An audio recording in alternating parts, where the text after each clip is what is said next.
My favorite memory of last night in Soho was Matt, Thomasin, and I all doing the dance at the very beginning, the first 60 sequence. That was so much fun and so technical, which I really, really enjoy.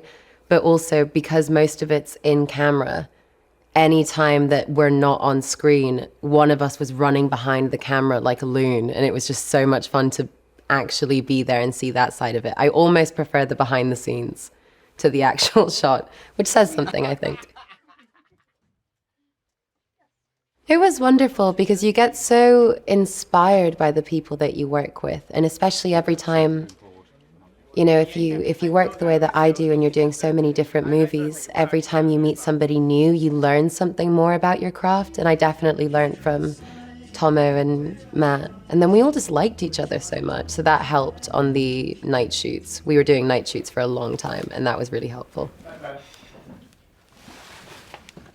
Edgar loves film and music so much that you cannot help but be inspired when you are around him. Like, his excitement is so contagious, and it's, I don't know, you just never forget that you're doing something exciting when you're with him. And I love that because I love filmmaking and I love music. And so blending the two of them together is pretty ace.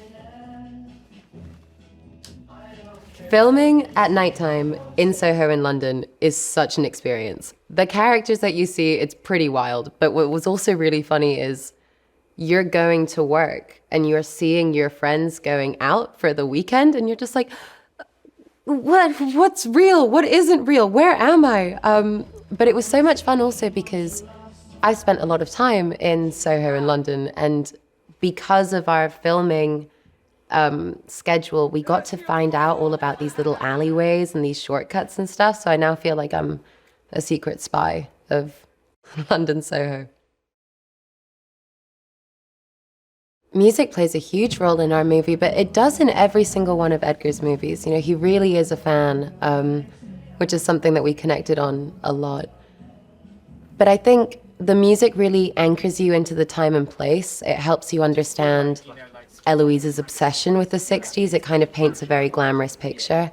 And then with the score, what we've done is we've added in all of these really dark elements to it. And it was such a pleasure to be a part of that. It was really lovely because I had Matt there, and Matt loved it, and he was so supportive and sweet. Because it's quite nerve-wracking to stand on a stage in front of people that you respect and admire, and at that point are your friends, you know, and just standing there and singing. But it was such an incredible experience, and it definitely, you know, I caught the bug from it, for sure. Yes, sorry. I have loved collaborating with Steve Price. He's just so wonderful, and he has such an avid love for music, obviously, but he gets really into the details and the stories behind everything, and he's so supportive. Excuse me. And also just Edgar's excitement. Honestly, Edgar's excitement is really contagious and fun, and it just always makes you remember that you're doing something that you wanted to do when you were a little kid. You know, so it kind of keeps the dream alive in that way. So yeah, collaborating with the two of them. And they both are appreciative of when I go creepy, which I really enjoy doing. It is very fun to do like a little girl sing-songy, creepy voice on tracks. I enjoy that. Sandy breaks my heart because that is, you know, she has a dream. She has a dream that she would give anything for. And I think, especially at that time, because, you know, I know that feeling. I wanted to be a performer, and when you don't have an in anywhere, anybody that's offering to, you know, give you a helping hand into an industry that's notoriously difficult to get into, you kind of choose to follow it and you trust it, and you have to have the trust that that person is good for you. And unfortunately for Sandy, she just put her trust in the wrong person, but I think it's because she wanted it so much.